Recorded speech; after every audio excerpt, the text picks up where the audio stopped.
Welcome to the Holding Priority Podcast, the Magic the Gathering CEDH podcast. I'm Cardboard Cryptid. I'm the Game Ghost. On today's episode, we'll discuss how to build your deck. Yep. What do you put in? What do you take out? What works? Yeah, anytime that you're just like, I don't want to pilot this deck that won a tournament. Like, I want to build my own. Like, I have the basics down. I want to make a deck that's not just me swapping out like one or two cards from a list. Like, I want to actually from ground up, well, not really ground up, but mostly ground up with a good foundation, build my own deck. And this is more like what ideas you should have, not necessarily you should run this card every time you play this deck type of thing. Yeah, unless it's like Basalt or something. This won't be like, all right, you need 28 lands, you need a percentage of each color. Yeah, exactly. You need to count all the pips on your cards and make sure all of your lands, and maybe we could do something like that at some point, but that's it's so specific for each deck, it's really hard to. Yeah. I also don't think that would be a good, I think that would be a good article on something, but yeah. I think imagine following that and being like, okay, doesn't work. What do I got to do? And then pause and then doing it and then be like, all right, what's the next thing? We're like, wait, I gotta go back 10 seconds. If you guys, well, I mean, let's just get into the shuffle up. If that is something that you guys want to do, that's something that we could work on in the Discord. We recently got all of our 25 people added to the Discord, so that community badge is gone, but we do have a new badge for 50 members, which, I mean, really cool that we have 25 somewhat active members in the Discord and we've gotten there. I would say, maybe 10 are pretty active. Yeah. Like everyday active. Yeah. But yeah, I mean, if you missed the top 25 badge, we do have a top 50 badge that we're working on now. We'll probably do that to 100.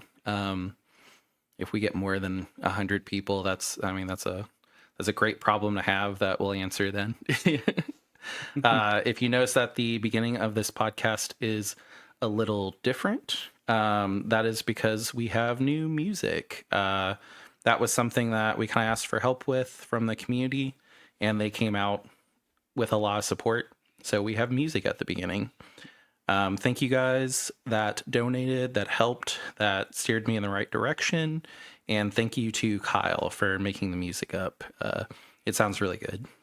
Yeah, we appreciate all of y'all's help on all of it. It's music isn't something that we kind of do in our free time. So yeah, it's nice that we've had some support to make the podcast better for everybody that listens. I busted out a keyboard and I was like, how hard can music be? And I learned how to play the Neon Genesis Evangelon opening, like the first string of that. And did I get distracted? Yes. And then I tried to make my own stuff, and it's a lot harder because I was like, oh, well, just normal piano doesn't sound good.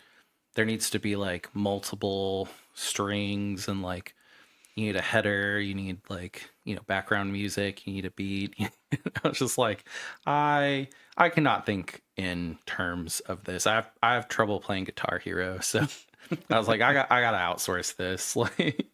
And again, thanks for all the support, because it kind of came in full force too. Yeah. It wasn't just one person being like, hey. It was quite a few people. Yeah, I talked about building up the podcast a little bit more, and a couple of people came out and supported. A couple of people were like, oh, hey, my friend does this. And, hey, this person does this. And I was like, cool, I got a budget. I want to support, some local people. And everybody's like, no, it's free. And I was just like, that's awesome. Thank you guys. So yeah, just really, really happy to see the support. And then again, it was a lot of people that helped to get there, but ultimately Kyle was the one that sent us the music. So thank you everybody that led up to there, and thank you, Kyle, for the music. Yeah, thank you, Kyle. And then just a reminder, if you're hearing about the Discord and you're like, I want to join it, we do have a link tree, has all of our stuff there, all of our socials. The link to the Discord's there. Just click it. You should be able to join. We do have our TCG player link. If you're thinking about some cards for a new deck, just remember us. Click it. No cost to you. Even if you don't buy anything, it helps us. It lets TCG player know that we're sending you there. If you buy something, helps more. Again, no cost to you. And then just a reminder, if you're listening to this on a podcast, we do have it on YouTube as well. If you're listening to it on a podcast, please rate us 5 stars. Leave comments if you can. If you're on YouTube, please make sure to subscribe and like the podcast. And please leave a comment. Everything helps. Yep. We try to read them on the podcast, on the next one we do as well. At least most of them. Yeah. So if they're nice. your comment may be on there if you put it. Or if they're mean and they're funny, sometimes I will read them, but yeah, equally. So either be really really mean and funny, or be very nice. Or do both. All right, let's get into the deck building. So whenever I start with deck building, usually I start with one of two ideas. Idea number one is, I really like this commander. I think the art's cool. I want to make a deck, and we're specifically talking about CEDH decks, and not every commander can be CEDH worthy, unfortunately. CEDH is a very high level of play, so if you're kind of going that first route, which I definitely do it, maybe consider bracket 3, 4 for it. But if you're looking at the commander and you're like, hey, this commander does something really cool, I think I could push a win by turn 4 with this commander. That's a good place to start. Or if you're just like, hey, I thought of a pretty cool way to win. It's an instant speed line, doesn't involve a lot of casting, really hard to counter. I want to make a deck that does this. It's a very flashy way to win.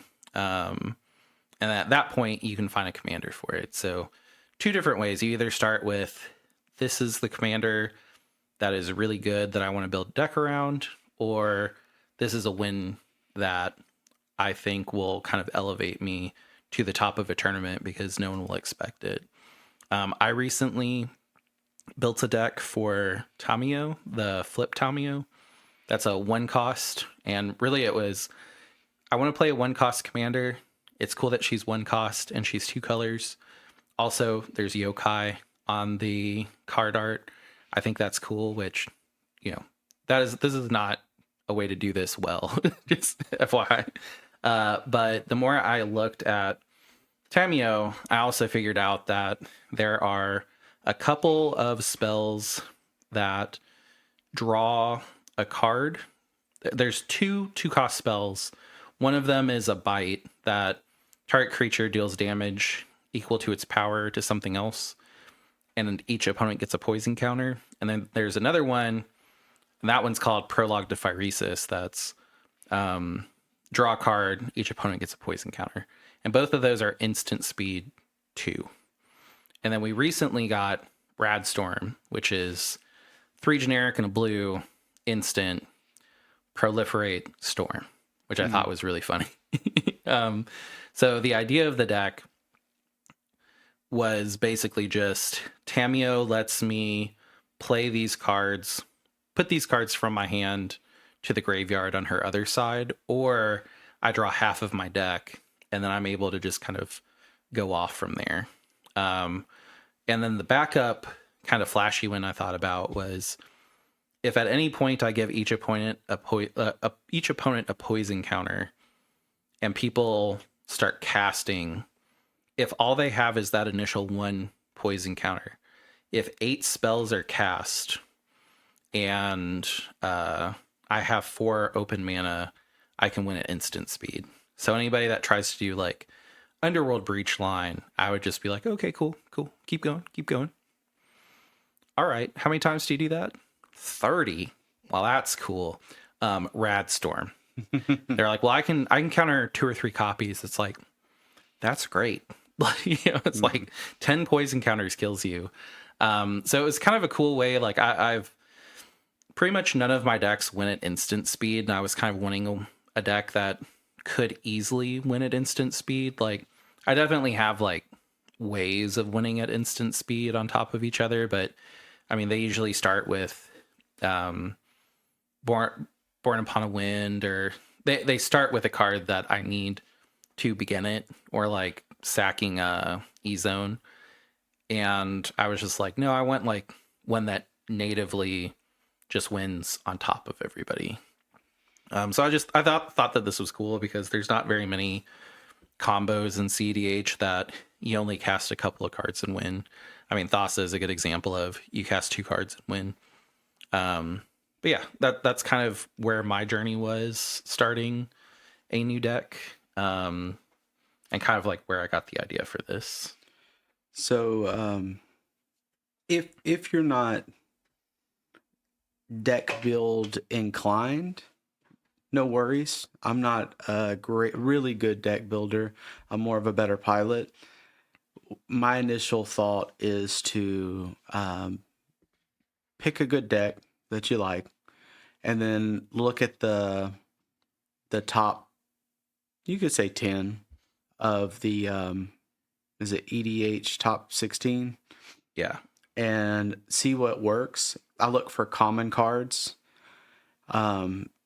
There's also some data that comes out. I can't think of it for the life of me at the moment, but it pretty much says if you run this card, your win chance goes up this amount. We've talked about it previously. Yeah, that's Datatog on X. Datatog. Yeah, they have like a link tree on their X Twitter account, formerly Twitter, that you can go to, and they have some of their data there. And if you're the type that likes data, that's there. But they pretty much like will post like, hey, these are the avatars cards that came out, with 2 weeks of data. This is where certain popular commanders that can run these decks are.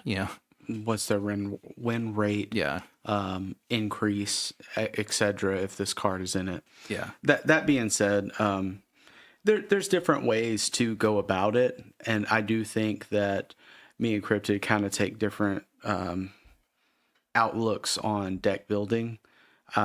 By far, I would say if we're going from the ground up, he's much better at going through and building a deck from the ground up. Whereas I try to not necessarily net deck, but net deck with a purpose. Usually if I'm going to build a deck, I will copy somebody's deck that did really well, but literally it's just because I don't want to fill out the mana base. Yeah, the lands are a big thing. Like I'll copy it and then I'll remove everything but lands, and then I'm like, okay, cool. Like this is the easy part done. But I remember before when we started CDH, whenever we were kind of like, I mean, before the surveil lands and before like a lot of stuff, the land base could kind of like make or break your deck. Like I remember we went to a tournament and I had Najila. I didn't have any of the dual lands, and I was like, yeah, I'll just run the shock lands. It shouldn't be too much different. And I was just like, oh man, like I'm getting rolled purely because of my my land base. Yeah. It's not as big of a thing. I think everybody has kind of figured out the land base now, so it's not really something that I would ever want to figure out on my own building from scratch.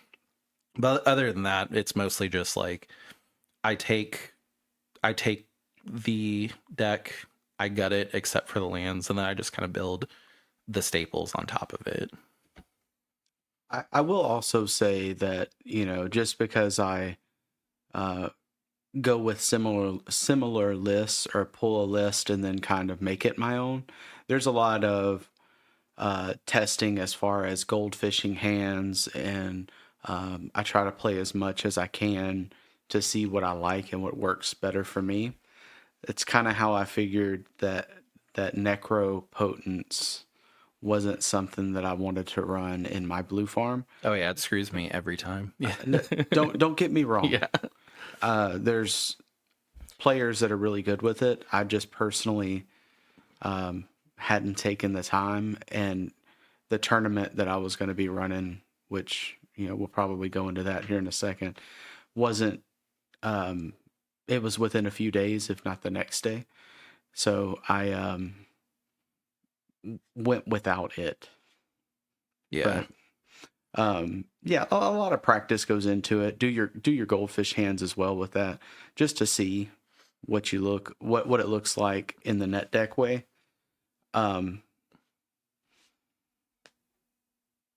That's pretty much how I start mine. Cool. How I start mine is I will say the way that you do it and the way that I do it is pretty similar, except there's like more starting out. So like you just like will take the list and then you'll be like, I like 80% of this list. I don't get why these cards are in it. I am going to run it with those cards anyway and figure it out. And then after like a couple games, you'll be like, oh, okay, I see why this is here. And then you'll be like, well, I don't really like, now that I've played with the exact list, I don't really like these 3 or 4 cards. These are the cards that feel better in my hands. So I'll move these out and put these in. And then there'll be more testing, and then we'll get to a tournament. And then maybe in the tournament, you'll play and you're like, oh, I ran into this problem that I never ran into, because usually everybody just scoops or like stuff like that. So experience is a big part of the drafting process. In the like from ground up section, I'll just kind of go into my beginning thoughts and how I start. But I will say that really where the deck, it's kind of like working on a sword. Like, yeah, you can get a sword and use the sword, or you can chisel the sword and extract it from the earth and do all of that. But at the end of the day, like, a sword that you bought and a sword that you made are only as good as the person using it. So like either one of those, you're going to need to practice, and practice is where most of the important parts are. Yeah, definitely. Goldfish, maybe run some spell table games if your local group isn't as active. I would say even if they are active, spell table will give you a bunch of different decks. That's normally, what I was about to say. Which is always good. You'll find out that Rogsai with no blue is really good. Yeah. If the table has no blue, or Rogsai with 3 other really control decks is gonna have a hard time. Yeah, I will say that like our local pods are kind of weird, because I'll just be like, man, Fish, Esper, and Cabbage Merchant, those aren't good cards. And then like I'll go to a tournament and I'm like, oh, well, they're really good cards, not in our group. Yeah. But I mean, when you run with, Brocco and Sisse and other stuff, it's kind of a strange pod. But yeah, that's another thing, is I would say like just make sure that you're not tweaking your decks towards your play group.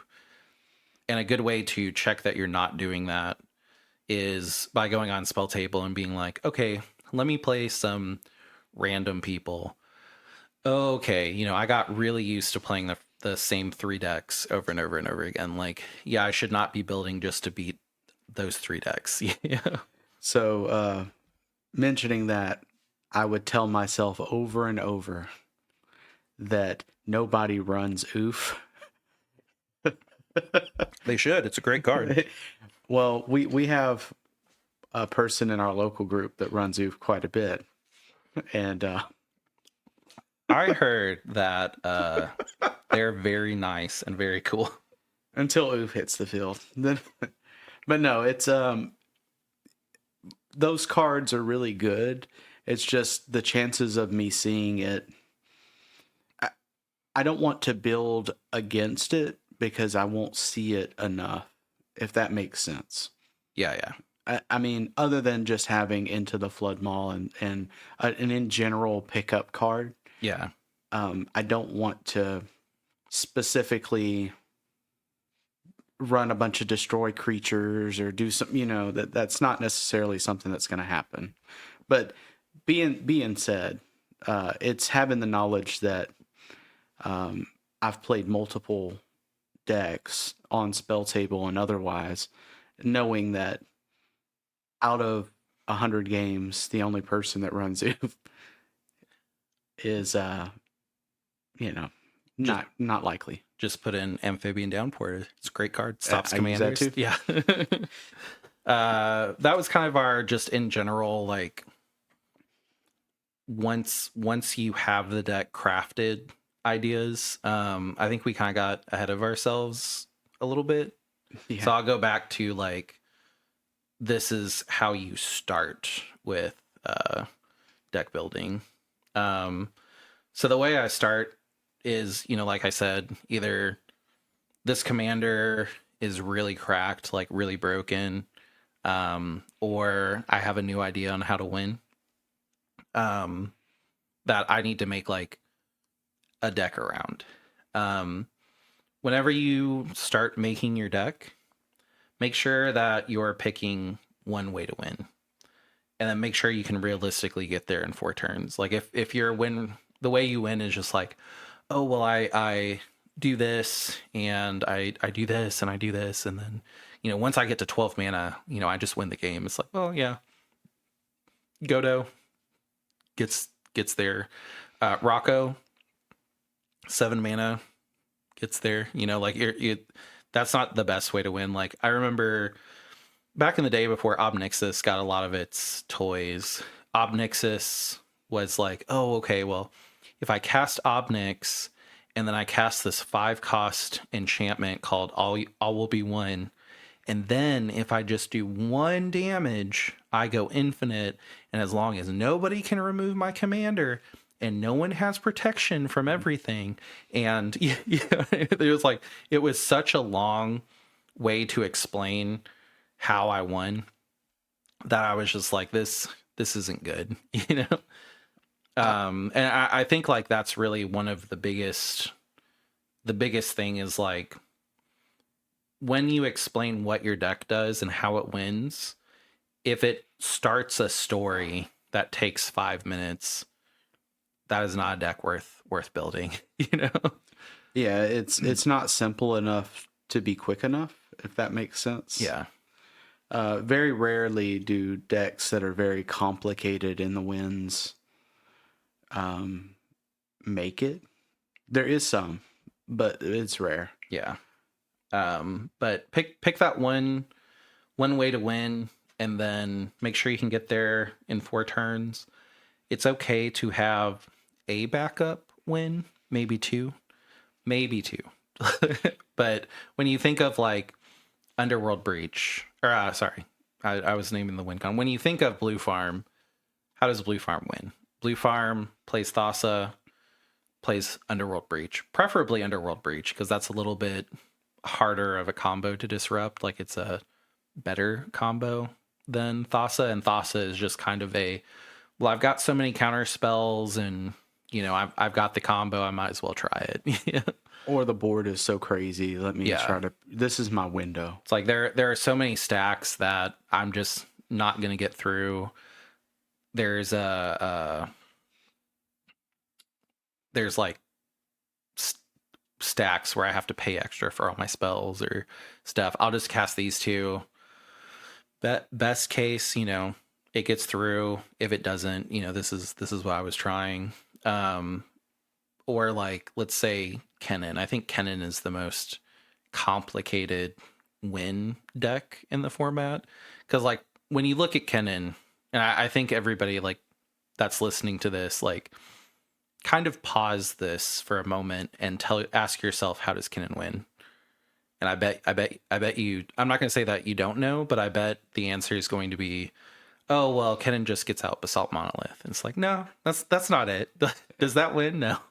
It leads to a win, but not to go into a big 10-minute way on how it wins, but Basalt Monolith is the engine. Yeah. And it gives pretty much if I get Thrasios, it's easy to say I'll have my deck. I can win, you know, via finale. I can win endurance loops with Fairy Mastermind. Or instant speed swan song, where I just keep getting it back, and I have two birds, and then you pass into my turn. Yeah. The big thing is though is the infinite mana piece is needed, and then once that's there, there's multiple ways to execute the win. How many times have I actually played it all the way through? Probably like I could count them on one hand because nobody really wants to run through it. And then when you do, it's harder to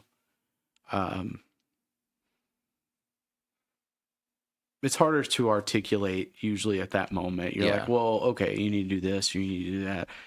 A lot of gold fishing I was doing to try to... It works though. And the other thing is like, just also keep in mind that whenever you're trying to plan your win, anything that you have to cast 3 different spells is really easy to disrupt. So like the thing I like about Rocco is I cast Rocco for 7, and then there is a line where I just win. Like I cast Rocco, I have a sack outlet, I cast no other spells. So I'm not worrying about Rhystic Study. I don't have to worry about Mindbreak Trap. Really the only thing that can stop Rocco counter-wise is a Force of Will or a Pact, which if you have it, cool. I mean, of course people can flash out an Op Agent, and then I'm like, oh, I'm sad. But the win on that is, the reason that I like it is because the board can be stupid. Like there can be a board that says you can only cast 1 spell a turn, and I've seen that in CDH, and I'm just like, I can still win with Rocco. If you have a deck that's like, an Underworld Breach combo is a good thing to talk about here, is because Underworld Breach is, okay, I have to be able to cast from my graveyard. I have to be able to cast things that cost no mana. I have to be able to probably defend it, which once Underworld Breach hits, you have all of your counters in your graveyard available. Probably don't want to use them, but like once that happens, you're casting, I don't know what, 20 spells to finally win. Like it's a lot. You have to worry about Rhystic Study, you have to worry about Mindbreak Trap, you have to worry about all of this stuff. And that one, because you can say, well, yeah, I do have to cast a bunch of stuff, but I have access to my entire graveyard, and I'm going to mill most of my deck. So like, yeah, they can keep drawing with Rhystic Study, but realistically I'll have a way to silence them to where it doesn't matter. Or, you can justify that one. But if you're looking at a combo that's like, well, I have to get my commander out, my commander has to exist for a turn, and then I can tap my commander, and then I can cast this thing, and I can put charge counters on this wand, but this wand is technically not very useful unless I'm doing my combo. And like, it's like, I don't know if that's a good win con. There are definitely, I mean, Thassa is a good example of like one of the more popular win cons in CDH. And yeah, Thassa itself is a dead card, but how many times have you went to win and then someone was like, well, I didn't want to use my Taint Pact like this, but I guess I'll Taint Pact for a counter. And then they go get the counter, and it's like, oh, okay, one of your combo pieces was useful, and let the game go on longer. I was going to try to make that point too, that your win con in pieces should also be pretty valuable.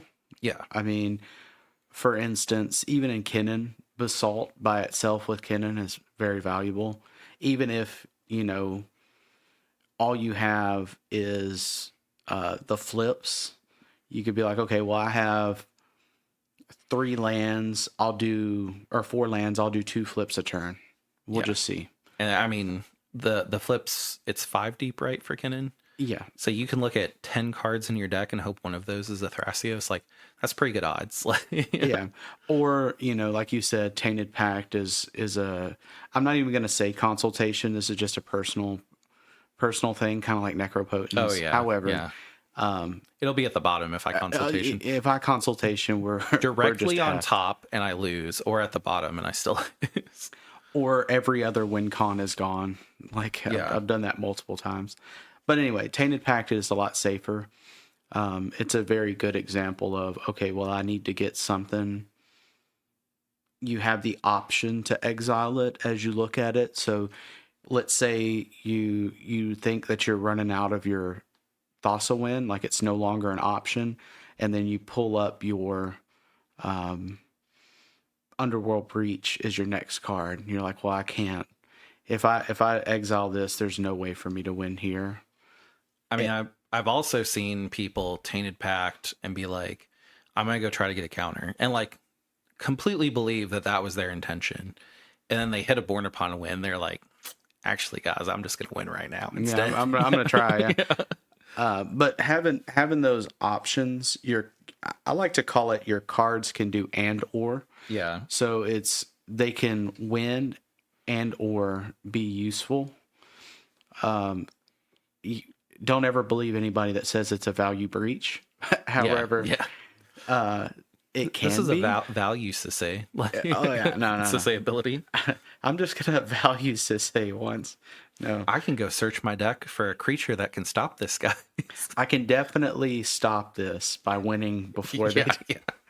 No, but just having extra value on all of your win cons, something like, is it Sanguine Bond and Exquisite Blood? Yeah. They don't really do a whole lot by themselves. Like together they win. I mean, that was like the example of like All Will Be One and Opnix, where it's like Opnix is always in your hand, basically. But then you have this, I believe it's a 5-cost enchantment that you're like, yeah, unless I'm winning, this does nothing. Like, I mean, like it's a complete dead card. And at least in blue, like dead cards technically can always go under a Force of Will or a pact, or not a pact, a Pact of Negation. No. Force of Negation, or Force of Will. Yeah, like you can pitch blue cards. So like those kind of have an and or, like, like you wouldn't really necessarily want to pitch Thassa under a Force of Will, but if you have to, you have to. I've seen it. Yeah. I've seen it. Yeah. I would, a lot of times when I was playing Blue Farm, I would rather lose Thassa than Breach. Yeah. Just because Breach is more of a more solid win line. It's not an eject button. Instead, it's a game plan. Yeah, I mean, just the reason that I like to use the All Will Be One is just, number one, I have the experience with that. But number two, it's like, if you told me, hey, there's an enchantment that if you cast it and you have your commander out, you win. Like, it's a 2-card combo. One of them is your commander. Like, that sounds great. And it's poop. Like, it's not good. It's expensive. It doesn't really do anything. It's one of those cards that, like, whenever it was in my hand, I was like, man, I can't really like wheel my hand because I have this win con in it. But I mean, this win con isn't doing anything. Like I would keep it whenever I would mulligan, because I'm like, oh, when I get to 5 mana, turn 4 I can drop Obnix. Turn 5 I can cast this and I win. Like that's a good plan. And then, I mean, it wasn't. It had too many points of interaction. Some of the pieces weren't universally valued. Yeah. And I think that's something to really look at as your win cons go. I think that watching those to be sure that they have multiple values will just make you a better player in general. Yeah. And then while we're on the subject of win cons, and this might seem that I'm picking on people, but I've heard this so many times. So many times where people are like, "Oh yeah, this blue black deck that I'm running, it doesn't run Thassa." And I'm like, Why? Why? You know, like what they're like, oh, well, it frees up 3 cards on my list. It's like, but Thassa is it's a good win con. You know, they're like, well, you know, everybody knows how Thassa wins. It's like, yeah, and it's still good. You know, like, Yeah, you want to avoid being different to be different. yeah. It's more, you know, these things are tested. These are like tried and true type of things. Like, is Brewer's advantage a thing? Yes, but no one, you won't have a higher win con because you tell everybody at the table you don't run Thossas. You know, like, Yeah, no. I mean, honestly, if I took Thassa out of Hashaton, I would just run an extra land and 2 more counter spells, and like, I mean, that's just asking to get more ties. Like, if they banned Thassa combo today, I would just add two counters and a land, and then, you know, the games would go on longer. Yeah. Yeah, I mean, and then when the board states got really crazy, it would be a lot of draws. Yeah. And then also, like, and this is going to sound a little silly, but when you're explaining how your deck, what your commander does and how your deck wins, the explanation can't be, oh, well, my commander stops everybody else from winning, and eventually I can kill everybody with commander damage, you know, or like, my no one can win while my deck stops everybody from winning. Like, I've heard that before, where it's like, oh, okay, but how do you win? And then they're like, oh, well, I mean, eventually I can kill everybody with commander damage, or, you know, something like that, where it's like, people won't let you do that. People will look at your commander, go into your turn, and they'll stop and they'll talk for 15 minutes on how to stop you. And how to stop you is not giving you enough time to kill everybody. Yeah, I think Slicer's a good example of that's what it wants to do, and it's probably one of the best commander damage other than like Winota. Well, it also does it on every single person's turn too. The Like, problem yeah. is those decks get a lot more conversation. If you've ever played a Slicer, it becomes, how do we stop Slicer? Who do we hit? How do we get the most turns Yeah. out of this rotation?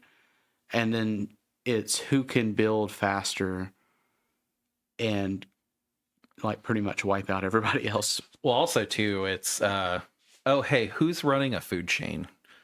Cool, you'll probably win if you go get it, because you can't sacrifice Slicer. Nothing says you can't exile him for mana, though. So. Yeah, no. But I mean, one of those decks is a good example of a card that just causes a lot of discussion. You know, during the game, naturally there is discussion. So, okay, well, this person, their breach really doesn't have that much conversation anymore, but it did. Okay, well, that person doesn't have that many cards in there. How do they get the cards? Do we counter this part? Do we counter that part?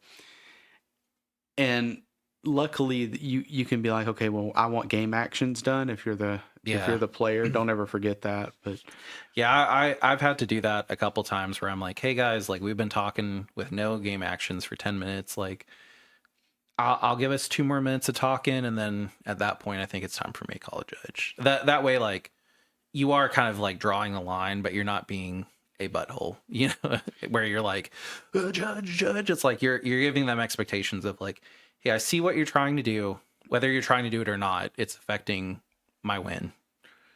I will call a judge eventually. You know, wrap it up in 2 minutes. Like, I'm usually a little more subtle. I'll be like, okay, so finale on the stack, priority? No? Yes? Okay. Does it resolve? well, they can hold a priority, like that. They It usually, in my experience, it's caused, okay, well, let's try to do something. Yeah. Sometimes it doesn't, and then that's when I start to get, okay, well, look, this is, we're working on 10 plus minutes. No real conversation has led to any actions. What are we doing? maybe we call a judge just to let them view it so we can get this spell resolved. Especially if you have like a storm deck. There's not many, but in a storm deck, you're trying to cast multiple spells. Yeah. All right. So now we're at, you have your idea. You have a way to win. You are either trying to make your own Kinnan deck, or you're trying to make your own. I'll just use Kinnan and forgot her name, Tamio. Mm-hmm. Just because they're 2-color commanders and they're both the same. I will say some people, like, let's say you build Tamio, everybody's going to ask you, well, why don't you just build Kinnan? Which, like, is natural. And the answer there can be as simple as, I don't want to build Kinnan. I don't want to play Kinnan. I would not have fun playing Kinnan. And then sometimes that is, like Tamio, where it's like, well, with this deck, I can put a poison counter on everybody, and as long as I have Rad Storm in my hand, no one can just start casting off. Like, if anybody tries to storm out or do a loop, I win at instant speed. And it's like, oh, okay, fair, justified. But let's say in these examples, I'll kind of use like, hey, I want to build my own Kinnan list. In that case, I would find a deck that did well in a tournament, and I would start with that. And then I would make minimal edits, and I would just try it out, like we said before, to kind of understand it. Or with Tamio, I would look at the best deck that commander did, if that is available. Which with Tamio, there's a 6-month-old deck, so it's there, but I mean it doesn't really exist. So I would look at that, and I would kind of take inspiration from that, and then I might take that deck and copy it into Mox Field, and then I would go get the best Kinnan deck, and I would open that up, and I'd be like, okay, well, Kinnan runs these counters. Kinnan runs this interaction. Can I run Grafdigger's Cage? No, because I'm green and I'm pulling stuff to field. I can't do that. What stacks could I put in if I needed to put in stacks? None. Okay, and then I would kind of figure out from there the deck that I'm trying to do, when does it win? And if the answer is it wins after turn 3, then you have to kind of go, okay, well, how do I get the game to turn 4, turn 5? Yeah, how do we get to that point? If it wins by turn 3, usually you can just be like, okay, well, I'm going to build a deck that focuses on the win con. And at most blue decks, it's a little bit easier, because in blue decks, you're like, okay, well, I can build, but I can also keep up a mana for, a Strix Serenade for a Kefka, or, I can reasonably help stop what's going on, but still build towards my win. Other decks like, Rocco, non-blue decks, they might need to be like, I need to run a Grafdigger's Cage. In Tivit's case, I can run a Curse Totem, Both, like, run both, yeah. Yeah. You can think of those, but that is also something that you kind of have to answer. Yeah, and then how to get to your win window. Yeah. And then in the case of like Tamio or like a non-meta, you're basically just Frankensteining something together. And then once you get your first pass, usually what I do at that point is and this is like what really helps me and make sure that I am kind of still on board with what I started with. Because sometimes I'll be like, oh, hey, this win con's really cool. And then I'll go in and, this is speaking from experience, where I'll find a card that's like, oh, whenever you play an artifact, proliferate. And then I'm like, every creature in my deck needs to be an artifact creature.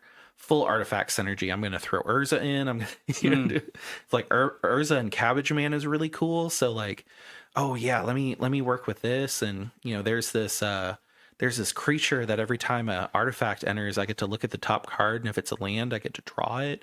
That goes really good with Cabbage Man. And then I just get to the point where I'm like, none of this works good alone. Like, all of this deck is, well, I really hope I can play Cabbage Man early.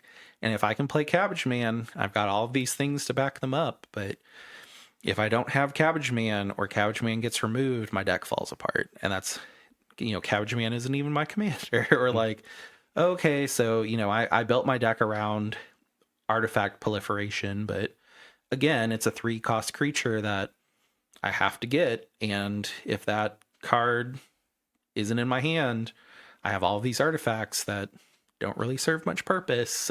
Like, really, the only card that you can build around is your commander, and everything else kind of needs to work with your commander or work well by itself. And you always need to be building towards your goal of winning. I would honestly say, if they don't work really well towards your commander and your commander's not easily accessible within the first couple of turns, then they should increase the value of your hand. Yeah. Or create longevity in the game. Something like blind obedience, to where is it great? It'll slow the game down a little bit, and maybe that's what you need as a turn or two. Yeah.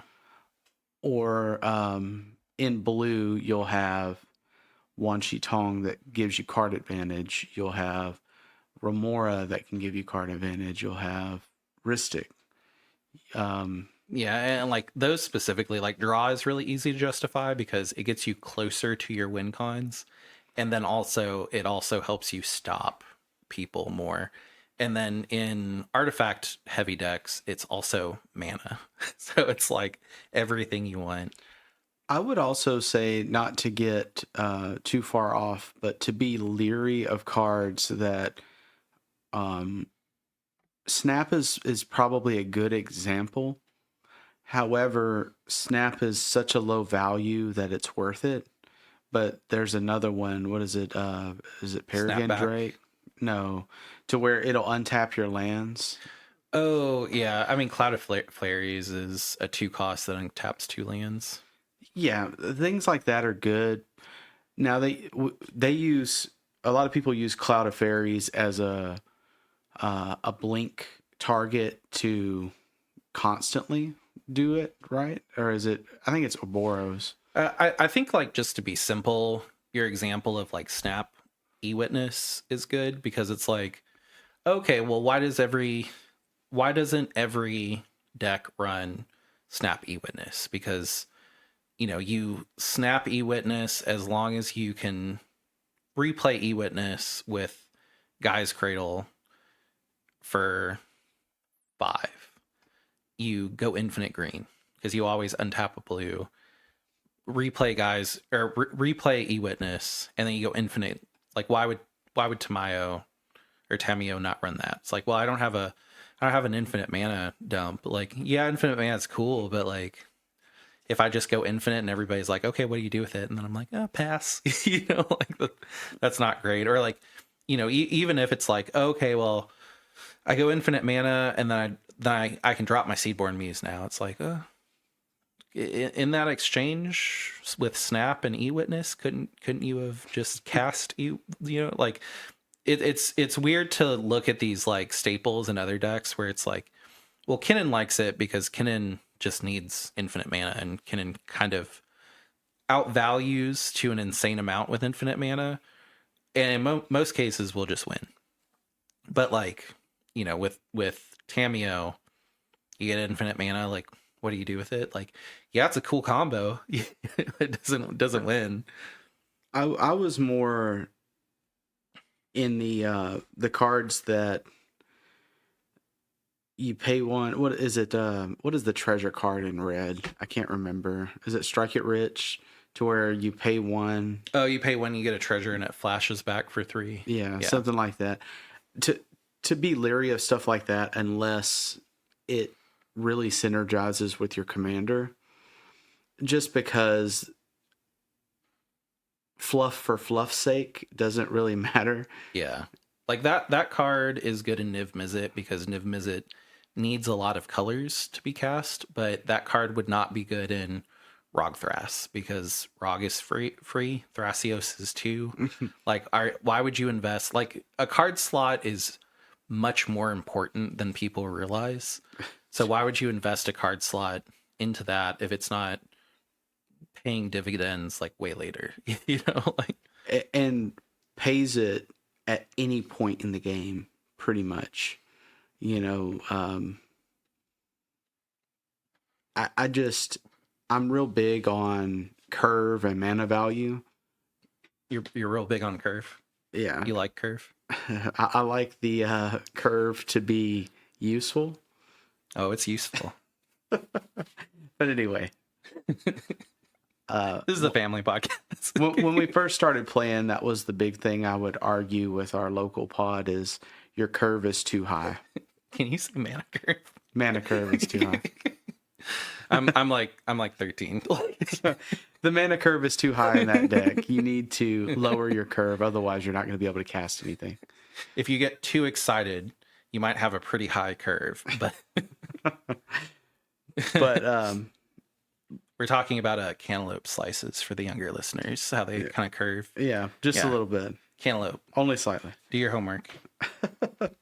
No, that's a big thing, right? Because you want spells you're going to be able to cast. You don't want to have a handful of dead cards. I guess a good example would be kind of Kinnan and not having all big creatures, because what are you going to cast if you have, you know, six huge creatures and a land? Like, not much. Yeah, and I mean, like, that's kind of one of the points was avoid pet cards to start. Like, the amount of Hermit Druid combos I see in Simic decks where it's like, oh, well, Hermit Druid and Thassa, like, it just makes sense. It's like, well, I mean, Hermit Druid isn't in the top list. And there's a reason, because Hermit Druid, it sucks. It's bad. You know, like, even if you have a way to give him haste, it's Hermit Druid, cool. You know, you play a creature, you have to find a way to tap it right away. You tap it right away. You have to send your entire deck away. Someone makes you draw. Oh no, you can't run any basics. So, like, that's the one thing that is kind of nice about 2-cost commander decks is, like, you can actually get away with running basics, and basics are pretty good. And, like, not that we see Blood Moon as much anymore or back to basics, but, like, technically if somebody has the idea to throw down a Blood Moon, you're good. You have your basics, you can go get them. Or if somebody, like, was it Path to Exile's your commander, you can go get a land. You know? Yeah, for sure. But then when you run Hermit Druid, you take yourself out of that. Hermit Druid is such a slow combo. You have to exile everything. If someone makes you draw, you die, which there's a lot of ways to make you draw. It's just not good. And it's one of those cards that, like, on the surface, I shouldn't say not good. It's not great, because it's one of those cards on the surface where you're like, oh, it's a creature that all I have to do is tap it and I play Thassa and I win. Like, that sounds great. It's a 2-card combo. It's like, well, it's not going to exist for a full turn cycle because everybody's going to conspire and try to get rid of it. And then now you have to invest another card into tapping it and using its ability right away.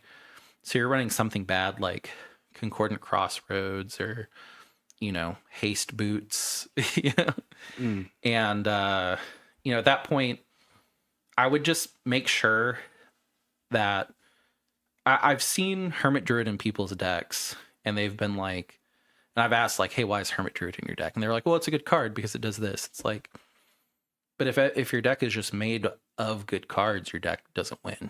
You know, CDH requires great cards. So, like, I would just say, when you're looking at your cards, ask yourself, is this good or great? Because I've had a lot of people have me look at their decks, and I'm just like, why is this card in here? And they're like, well, it's good with this other card. It's like, okay, how often do you have both of those? And also, like, what do you do when you don't have one? They're like, well, I wait for the second one. It's like, okay, well, you should remove that card. They're like, why? It's good. It's like, I'm not telling you the card's not good. I'm telling you that the card doesn't win. And every single slot needs to be great in a CDH deck. Because if it's not great, you know it's great? Having an extra mana, putting an extra land in, you know? So that's just one thing that I would consider. And then when you get everything done, just check in with your deck and make sure that the sentence that you started your deck with matches the sentence that you finish your deck with. So like with Tamio, it was, oh, hey, you know, she makes a poison counter, puts it on everybody, and then proliferating helps her as a commander get better because she's a planeswalker on the other side. And also, it grows the poison counters for me to eventually win. And, you know, cool. And then the last sentence, whenever I was done with the deck, was, oh, well, I mean, now it does that, but there's also artifact synergy, and, you know, I can go infinite mana with Urza and cast all my stuff, and, you know, it's all about artifacts. And, you know, like I always, whenever I get kind of out of hand with stuff like that, I'll start like trying to explain what my deck does, and like in my head, I'll just hear Rick from Rick and Morty, where he's just like, "This is what it does, Morty. It puts out artifacts, and then eventually I could find a Hermit Druid, and you know we could do this, and if I don't have Hermit Druid, this is I can just Finale of Devastation. It's a hidden Kinnan deck, and you know it's like, oh, okay, well I'm way away from my initial goal, like. And you know, I mean, most Sultai decks are gonna become, or not Sultai, most Simic. I was about to say, don't look at me for it, because I'm trying to think of it myself. And I was like Dimir, and I was like, no, that's not. Most Simic decks will eventually evolve, like how everything evolves into crabs. Well, you know, every Simic of deck, if it's not Nadu, which Nadu got banned, it's you're gonna put Kinnan in there because Kinnan. It's just such a good card. You just drop Kinnan and your mana rocks tap for double. That's great. You can put out creatures for free given enough mana. And then if you have Kinnan, you might as well have Basalt. And then if you have Basalt, you might as well have Finale of Devastation. And well, now you can't run Grafdigger's Cage. You know, well, the good thing too is each one by themselves, other than the Basalt, and you can use Basalt as 3 mana. Yeah. But for the most part, it's Finale is good. Yeah. Kinnan is good. And Basalt drop 3 mana and get it back on another turn. Not terrible. You know, it'll scare the table quite a bit. But I mean, if you pay 3 on one turn and then you tap it on the next turn and you can overload a Cyclonic Rift because you have 3 mana that didn't exist before, that's good, you know. Tamio also draws half of their deck and they have no maximum hand size. So if I can draw half of my deck and I have, you know, Kinnan, Basalt, and I can drop Basalt and go infinite, and then I can drop all my rocks and all of my generic costs are paid, you know, like it gets kind of out of hand. But I would just say, like, it is good to have a foundation of this is what I want to deck. This is why I want to build this as a CDH deck. And this is what the deck will accomplish that doesn't exist. Or, you know, this is what the deck accomplishes. If you start with that, that's great. But also, as a reminder, end with that too. You know, like, and make sure that, like, when you're done building the deck, like, it's very tempting to just be like, I'm going to win in this crazy way that no one's ever seen. Like, everybody's going to look at my deck and go, I don't know what he's doing, you know, and it's like, well, you know, if they can look at your deck and not know what you're doing for 4 or 5 turns, like, that's more of a problem with you than them, you know? Yeah. Like, I will definitely see, like, off-meta commanders, and I'm just like, oh, this guy's playing, like, Plagon.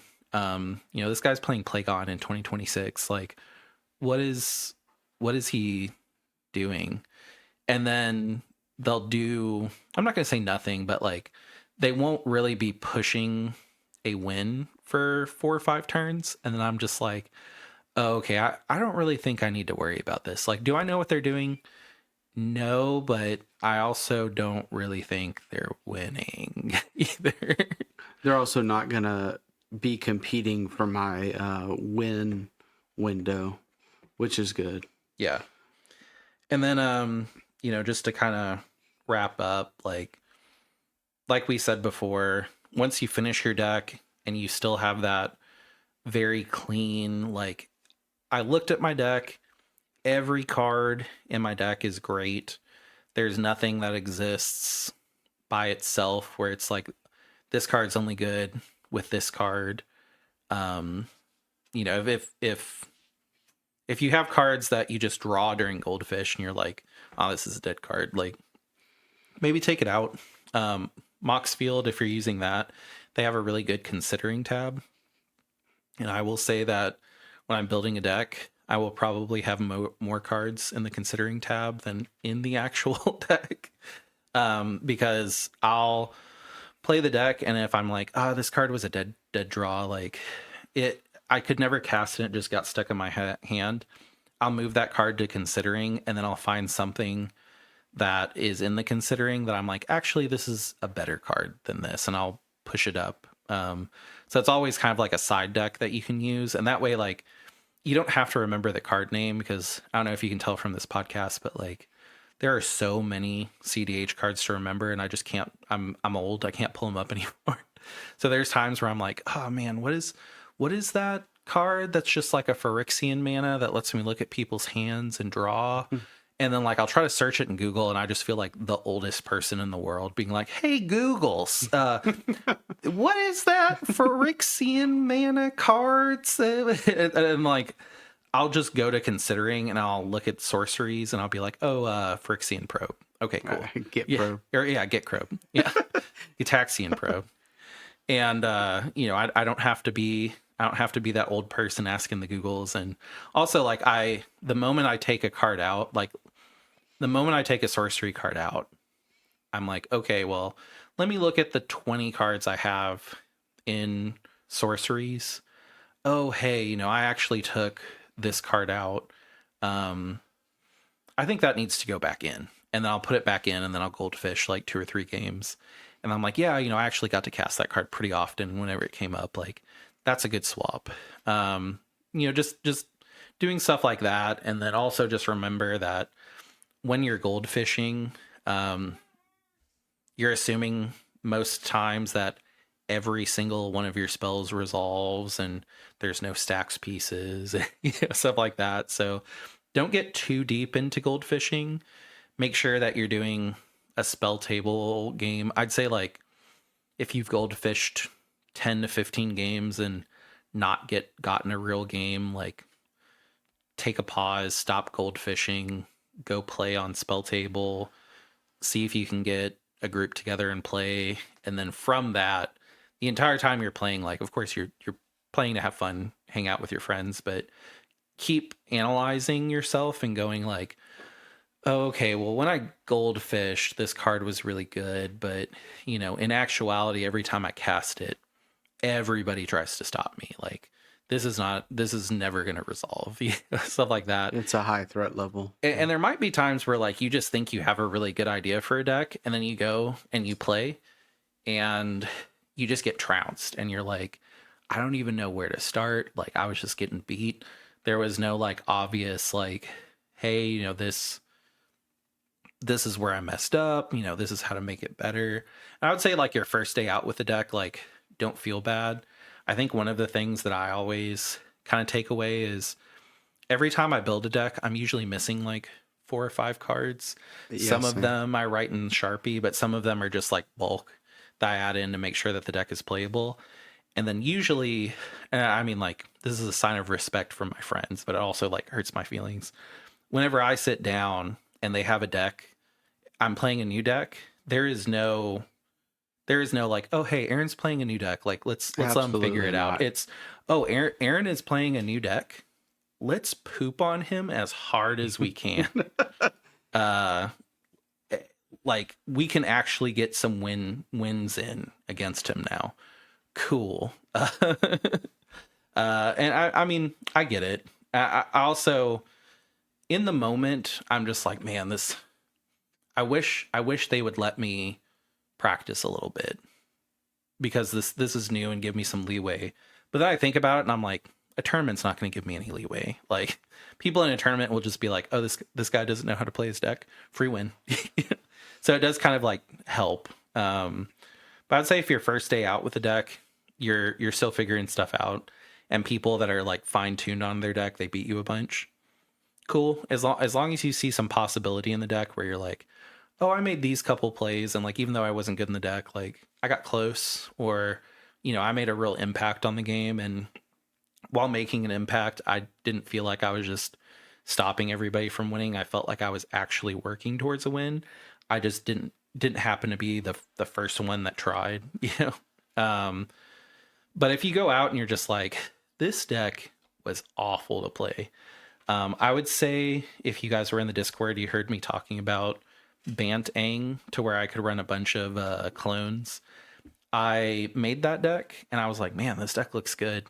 And I played it with some goldfish and I was like, this is miserable. I do not want to play this. Like, this is not fun. And there are some times where like that happens. Like, you get high on the idea of something and then you're just like, oh, this isn't fun. Or like, oh, this doesn't work like I thought it did. And I would just say, like, identify when to give up and identify when to keep going. And like, the keep going is, even though I wasn't good at the game, I enjoyed the way it played, and I also made impacts to the game.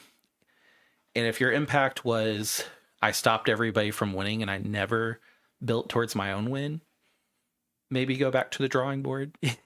But if you're like, hey, I was stopping everybody from winning, we got to turn 5 or 6, and even though I didn't win, I got really close. Like, if it would have gone to my turn or seed order was different, I could have presented first, and like, that's cool. Yeah. I would say whenever I'm goldfishing, just to give it in general, like, what's my win time? Yeah. If I get to turn 3 and I'm not presenting or have a couple of counter spells, I count it as a loss. And that, again, that's Kinnan, so it's a fast deck in general with a lot of value. But or if I'm goldfishing and I see cards that don't really push the needle to the win, I'll opt to take them out or to exchange them for something else. In play testing, like, let's say I'm at a table playing, I do take note of cards that are high threat level. Obviously, something like Basalt. You can't be like, well, I don't have anything to put down with Basalt. So it's literally just here to maybe in a turn or two be good. It's changed how I play it, because maybe it's not even worth playing at that point. There's a lot of variables, and you could say something like, well, with it might be the opportune time to play it without a counter getting hit with it. So again, lots of variables to goldfishing, but as I do it, I try to see when the win is pushed on average. For my deck, it's usually turn 3 or 4. Some God hands turn 2. But knowing when your deck can go is really, really useful. I would say if you do net deck a deck, look and see what that player was playing, because you can go through top deck and see some of the rounds, or I'm sorry, EDH top 16. You can go through and see what decks that player was playing, what decks they won against, what those decks were. I've gone some deep info into it and just kind of, I was like, okay, well, their last game, it was Blue Farm, Sisay, Rogsai. Like, in this pod, they were likely to lose. why. Okay, well, more counters here. Rogsai was before them, so it made it easier for them to win. I could see that.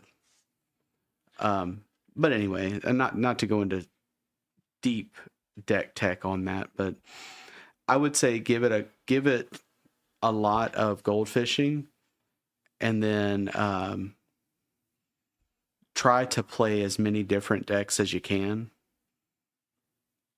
And there really is no substitute to tournaments. Yeah. I wish there was a way to be like, even in our pods, that okay, well, this was a tournament game. And I think I was going to kind of, my last point was going to be, how do you know you're tournament ready? So I'll kind of steal it away for a little bit. But um, the way that you know you're tournament ready is, what I call it is kind of like your deck has the flow, to where if you're constantly going to like 5 or 4 in your mulligans, like that's a good sign that your deck doesn't work with each other very well. But whenever you get a mulligan and you're like, oh, this is keepable, it's not great, but it's keepable. And then you send that back and you get 7 more and you're like, this is also keepable. It's not what I'm really looking for. I don't see a projected win, but I'm going to send this back. And then you get your 6 and you're like, oh, this is a great hand. You know? Yeah. And I mean, of course you're going to get some hands where you're like, there's literally no lands in here. Like I'm running 28. It's just my luck is not good. Like that happens. Really what I would say is, if you run into that twice while you're mulliganing, just look at your list. If you run 28, ignore it. You know? But my decks will get to the point where, and like in some color combinations, it's a little bit harder. Like I will say Hashaton, like I would keep hands and I would just be like, this looks like a good hand. And I'd play a couple of rounds and I would just stumble into a win where I was just like, oh, this hand got me here. And I think that's really like where your deck should be, is every time you draw a hand that has the right amount of lands, you're like, this hand works, this hand's good. You might send it back for a better hand, but every hand should be playable and good. And then whenever you keep a hand, it should stumble into a win if you don't see a win right away. So like with Rocco, it's really easy where I'm just like, I've got 2 lands and a mana dork. My deck is good enough to where I will just stumble into a win. Like I am running enough sack outlets where I know I can reliably get one. I'm going to trust the deck. Yeah, I got there. Once you kind of have that flow of like, every time I mulligan, I'm getting good hands, I'm getting keepable hands. Every time I keep a better than average hand, I'll play it out and I find myself consistently hitting wins turn 3 or 4 with counter backup. Then you can be like, okay. And then also like, I went out and I played with my friends and, I won 25% of the games. At that point, I would say like, you're ready for a tournament. Honestly, a tournament's always going to be good practice. I make absolutely sure my decks are worth entering a tournament for, because I have definitely just been like, yeah, I built this deck. I goldfished it a couple times. I played with it 2 or 3 times with my friends. This deck's ready. And then I go to a tournament and I'm like, this is the most miserable experience. And I'm going to be stuck here from 10 a.m. to 6 p.m. not having any fun at all. Like I've had that happen.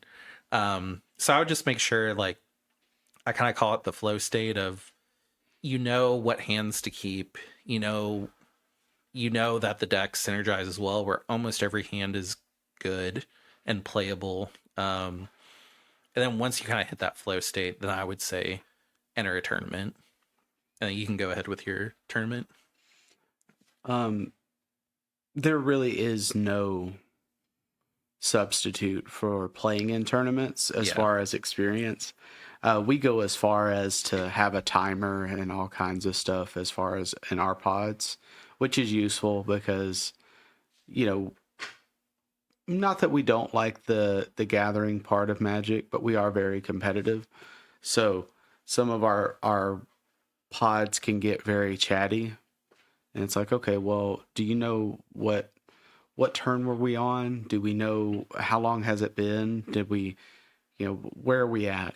Just don't be chatty on your turn. That's yeah, like that's where that's my golden rule. Like, but with a timer, it kind of keeps the pace with the game, and I don't ever feel like I'm being rushed. There is times where I feel like, oh, hey guys, I'm trying something, I'm calculating something in my head. Just give me one moment, let me look at it. Which I don't ever think that it goes more than 5 minutes. if But it does, I tell you. it feels Yeah. like it does sometimes. However, just being mindful of certain things that tournaments do look for. You are timed in tournaments. You have different fatigues can happen as far as you maybe play in 5 to 6 rounds, and if you're going to time, that can be a thing. But anyway, I'm not going to go off too much in our tournament stuff because we have whole podcasts on it. Yeah. But to be mindful of those as you're deck building, I've built some decks that were really fun to play, but go to time constantly. And just mentally, it's so draining at the end of the tournament. I would also say tournaments can vary. If it's your local game night tournament on Friday, that's going to be a lot different than a 4K or a 2K tournament that has big prizes. So just be mindful of those two. And I would also say that, like, don't think that every single CDH deck that you build needs to end in, oh, this needs to win tournaments. Like, there are definitely some decks that I have where it's like, well, I want a blue deck to kind of change up the pods a little bit. So, number one, I get experience with playing a blue deck where I'm still kind of sharpening my skills on counters. And then also, everybody in the pod knows what it's like when their creatures can get countered. Like, I recently built Niv Mizzet, and I'm not convinced that, I mean, it won Frenzy at the Falls, but I'm not convinced that I would do well in a tournament with it. So it's one of those decks where, like, yes, I would like some practice on it, but most of the time I'm playing it, it's because I feel like I have enough experience with Rocco that I'm not going to say it's not fun, but Rocco presents a problem to the board where everybody needs to win quicker than I can, or be able to stop me, which stopping me is extremely hard in that deck. So it creates an environment where everybody is like, I gotta win, I gotta win, I gotta win, I gotta win. So, like, people will go home and build their decks to be greedy and only push wins. And then I'm like, okay, maybe I should play Niv Mizzet where everybody does realistically get a chance to win on turn 4 or 5. And, the games do get that long because there's a Curse Totem, there's a Grafdigger's Cage. Like, now these greedy decks need to flex into, oh, I need to be able to win if there is a single barrier put up in front of me. I mean, we have in our local games have changed our decks. I would even argue that some of the decks that I've played in tournaments, I wanted to build out just because I didn't understand them as well. Yeah, So like playing them, Rogsai when we proxied it out. Like, yeah, and I played quite a few games as Rogsai. Is it my play style? Not really. I do see certain patterns in it. You know, it helped be prepared for it. I think we've done that quite a few times, and then we've kind of leaned into our specific decks as well. But I'm the type of player that I need to play a deck a lot to learn it, and once I do, one of my key points that I'm getting ready for a deck is I'll make so many changes that I'll look at my mocks field, and I'll be like, okay, this deck list is no longer right. What did I take out? And I'll be like, okay, it was definitely this, this, this, and this. And without looking, I was like, okay, I know my deck list now. Well, also too, like in our group lately, we've only had 4 people that are available to play CDH, and every single one of them has the deck that they play. You with Kinnan, other person with Sisay, other person with Glarb, and then every once in a while we'll have like Yoshi Thras. But like everybody has the exact same deck. So all of us got to the point where we're like, oh, I know what to expect every time I play now. So I'm not going to say that it's still valuable. Like you're still learning the deck, but you can get into a groove where you're like, oh, this is how I'm going to play, because like I've played 20 games against my friends and this is exactly how I play every time. And this works for me more often than not. And then you'll get to a tournament and you're just like, there's a Tivit out, like there's a Graph Digger's Cage. Oh, I don't have any artifact removal. I'm just done. You know, like stuff like that. And then it's nice whenever, even if one person can just be like, hey, I'm going to swap over to Niv Mizzet, and now everybody has to play through some counters, or like, oh, you're Sisay, cool. Here's a Graph Digger's Cage. What are you going to do? Nothing. Oh, you don't run artifact removal? That should go in your deck. You know, yeah, you need to kind of not necessarily spec for it immediately, but you should be able to look at it and be like, I have a way.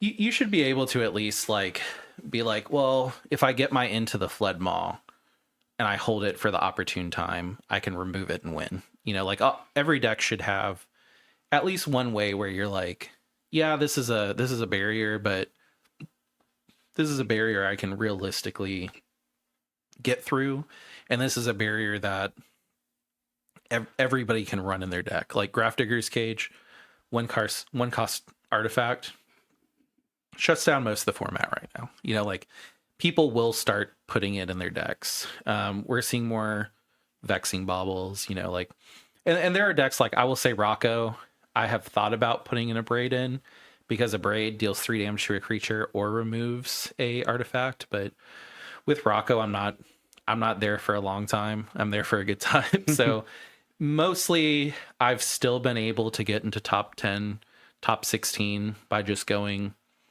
yeah, okay, you played a Graph Digger's Gauge turn 1.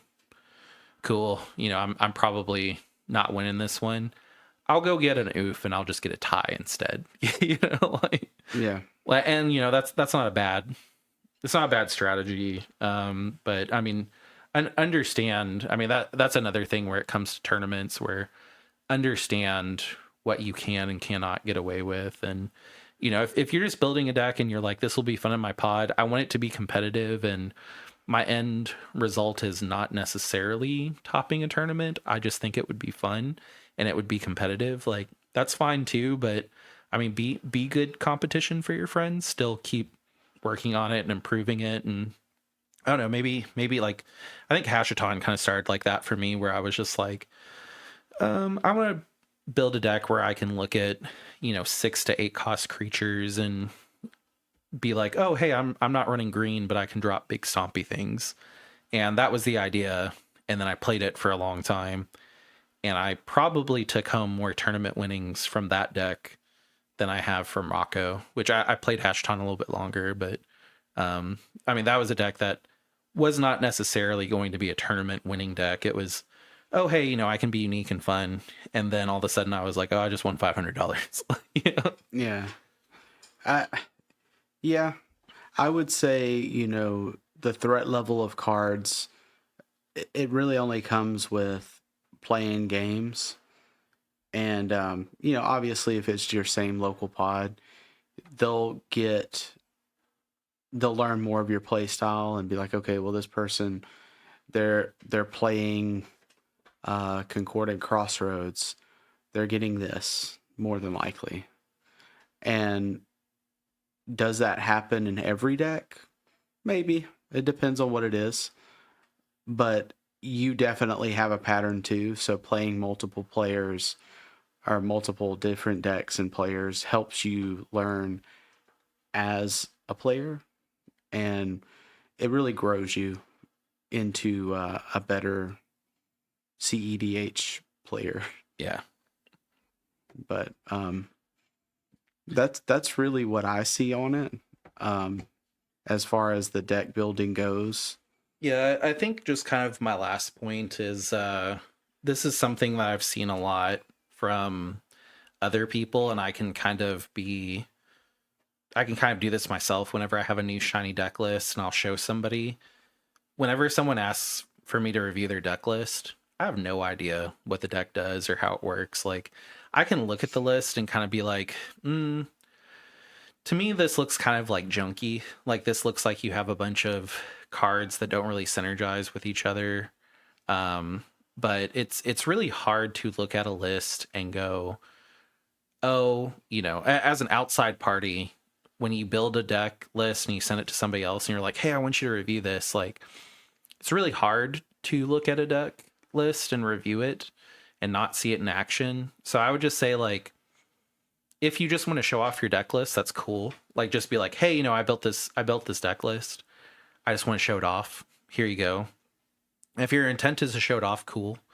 But if your intent is to get feedback, I would say be very cautious of that, just because, like, if you send somebody a list and they don't know how it works, they might give you feedback. And, like, also, if I've not played a deck list, like, I had somebody want me to review, like, this really big Jund Dragon that wasn't Corvold. And they were like, well, you look at my list. And I was just like, yeah. I looked at the list and I was like, there's a lot of cool cards in there. They're like, well, what do you think? And I was just like, I don't know. I've never played that. I've never played against it. I've never seen I've never played it. I've played against you.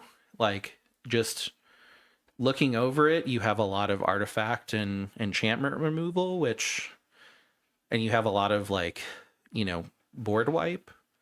I think you should be the problem. You should not be fixing the problem. That's the only feedback that I have. And then they're like, well, my commander costs 6 or 7 or however much it was. And they were like, to make sure I get to that point, I need to kind of trim the board down before I get it out, or, I need to remove heuristic studies. And I'm like, okay, fair. Don't know if that works or not works. Yeah, don't know if it works or not. Doesn't work. Yeah. So I would just say be cautious of that. Like, if your intent is to show it off, just be honest. Just be like, hey, I'm working on this deck list. Like, if you guys want to look at it and ooh and ah over it, that's cool. If you want to play some goldfish hands, cool. If you run into anything, let me know. But otherwise, I'm just trying to show it off. Yeah. And on the flip side, let's say you play a Kinnan. Like, I've done this before and been like, hey, why do you run this card instead of that card?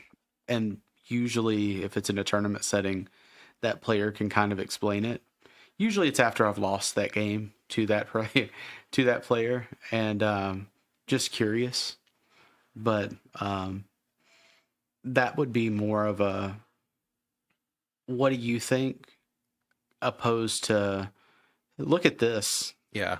Because at least the player that I'm talking to has some experience in it.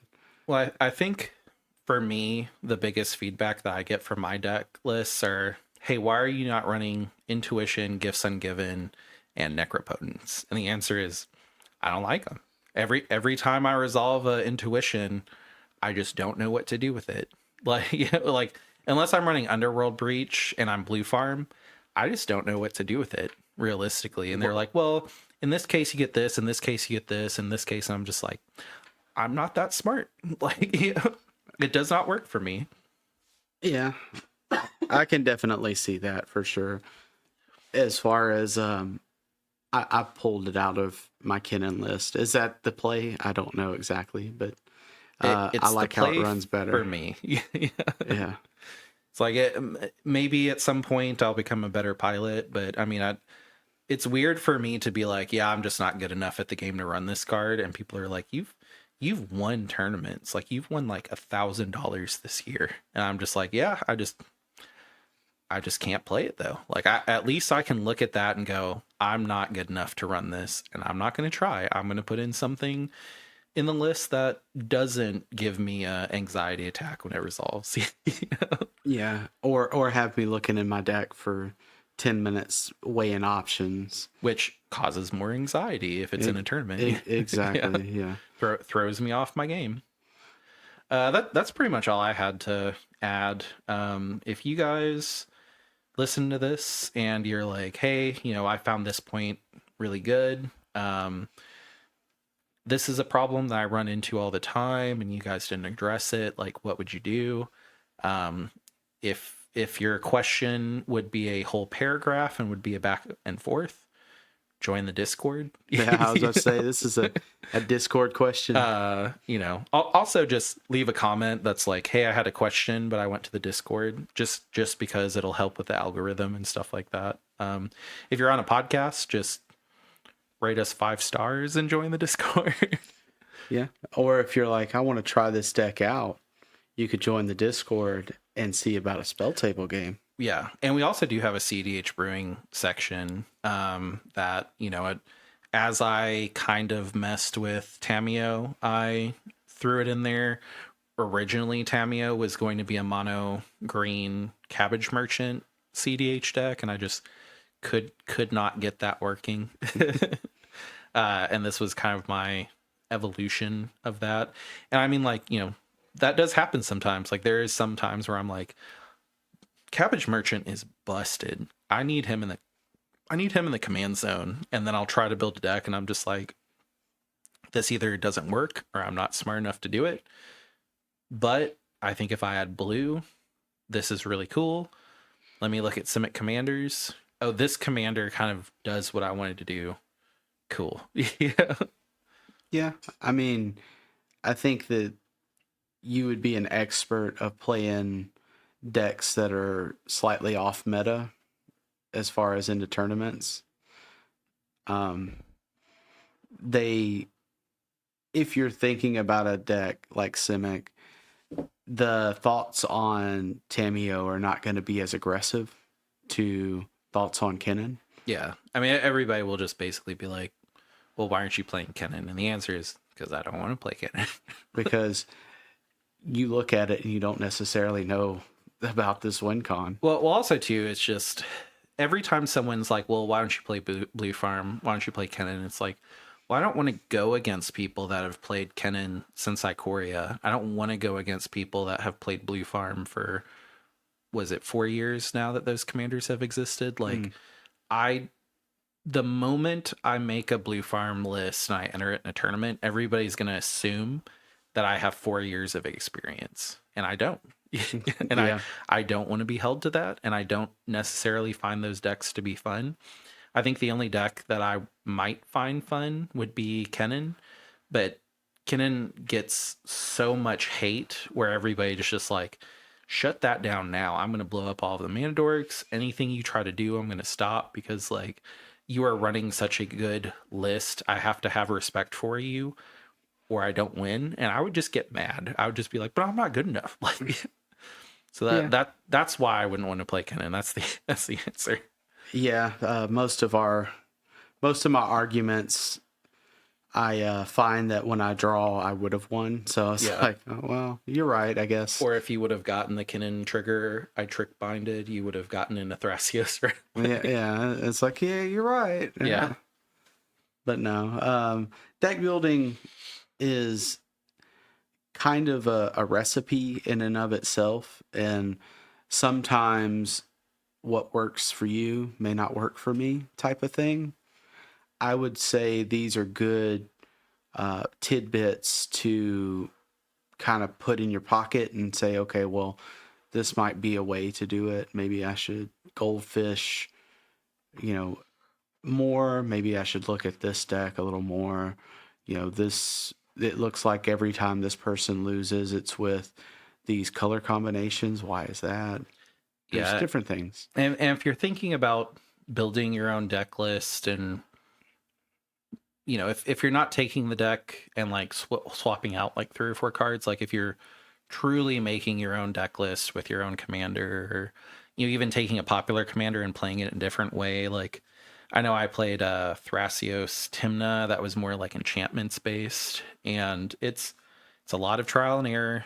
You're looking at having to play 3 or 4 games a week for 2 to 3 weeks before you really hammer it out. So just if you're gonna do that, it's just know it's an investment, but I mean, it's an investment that pays off. It's a lot of fun. It's really cool to have a deck that you're just like, this is the deck I play. This is the deck I'm good with. I mean, especially like Hashaton was really nice because I was just like, yep, I built it. This is the deck I play. Whenever I look at EDH top 16, I look at Hashaton. There's people that tried it once and gave it up because they were like 80th out of 85. And, while I've been there, I've also been top 4, top 10 several times too. So it's really cool to click on a commander and then go, oh, well, my name is at the top of every one of these tournaments that the commander has. And also the commander win rate is this percent because it's won 10 games and I've won 8 of those games. Like it's really cool to feel like with all of the data that exists, I am the Hashton player. I am the best ex commander player, which is really cool. And like that in itself is a source of pride, even if you can't be like, well, yeah, I won this tournament. It's like, well, maybe I didn't win the tournament, but I top forward with this crazy commander. We have whole conversations about stuff like that too. So yeah. I mean, I've also beat people at a table and just their eyes lit up and they're like, oh, that was so cool. Like, I didn't think that whenever Tiny Bones joins up resolved, you were going to win. Like, I used to run Shroom and like, I used to play 5 years ago and I had a Shroom deck. And it's like really crazy. It's just like, well, you're kind of going home now because I beat you, but like, you're happy about it. So like, I'm happy about winning. I mean, the community is rich as well. We've said that multiple times, at least in our area. We're also known for certain decks. Like I'd stop playing Tivit. Rich in spirit. Yeah. Yeah. Yeah. Yeah. I realized how I said it's like we have all the expensive cards. I only play on my yacht. No. Yeah. No, rich as far as like it's good community, good people. 95% of the people love the game, and like we have not seen very many blue farm lists or Kennen lists. Like there's a lot of people that are like, oh, I'm gonna run a crazy like cabbage merchant list, and it's like, are you gonna win? They're like, oh no, I don't expect it to win. I just wanted to do it. Or maybe we'll see what happens. Yeah, no, it's like we have people that every time I see them, they're on a different list, and like sometimes they get top 10, sometimes they're at the bottom table with me, but we're both there. So it's always fun to be like, didn't work, did it? Yeah. Like, no, mine didn't either. Yeah. No. If it helps out, I would say leave a comment and say what part did, and if we did miss something, you can always join the Discord. We can always do a part 2. Always, yeah. Yeah.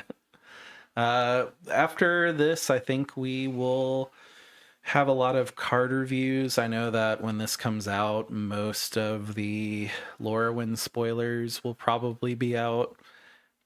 Honestly, we probably could have done a Lorwyn card set review for this one. I noticed that whenever we do it like really early before pre-release, the videos don't really do as well because while all of the cards are out, no one has really had time to like experiment with them.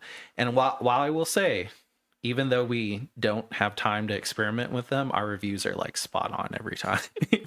Well, most of the time. But I do notice that when they come out too early, people aren't really looking for reviews. And then by the time people do start looking for reviews, there's so many more recent ones that are being pushed to people that ours kind of like fall off. I'm gonna try something different this time, and also I'm just kind of bored of doing card reviews. Like they're fun, but I mean I don't want to be the card review channel. I think our reviews or our podcasts where we kind of work on skills are a little bit more well received, and I mean hopefully you guys like those a little bit more. Yeah, I hope they're valuable. Yeah. So I wanted to squeeze this one in, but our next one will probably be Lorwyn, and Lorwyn is looking to be a really cool set. There's been a lot of spoilers that I'm just like, this card's going to be great. It's going in Rocco right away. You know, oh man, does this go in Winota? Like, could this go in Rocco? Like, lots of cool stuff. It seems like there's a lot of good experimentation that's going on. Seems like there's a lot of different commanders winning. I mean, not to keep mentioning Frenzy at the Falls, but did not have Niv Mizzet winning one of the biggest tournaments of 2020, or getting second in one of the biggest tournaments of 2025 on my big bingo cards. Yeah, it's always interesting to see things make it where there's a lot of meta. I mean, the fact that Niv Mizzet has figured out a make your own Jeweled Lotus with it with an extra step is kind of cool. Yeah, I agree. But yeah, I mean, it's cool format. Format's been shaken up quite a bit. I like it. There's a lot more room to play, a lot more room to brew, and look forward to hearing you guys as commanders. If you guys are working on like a really crazy commander that you just kind of want to brag about, like please put it in the comments section. Like if you're like, oh hey, I think this is a CDH commander, like yes, please. I want to work on that. I want to look at it. All right, well, thank you guys for listening, and we'll see you next time. See you guys. Bye.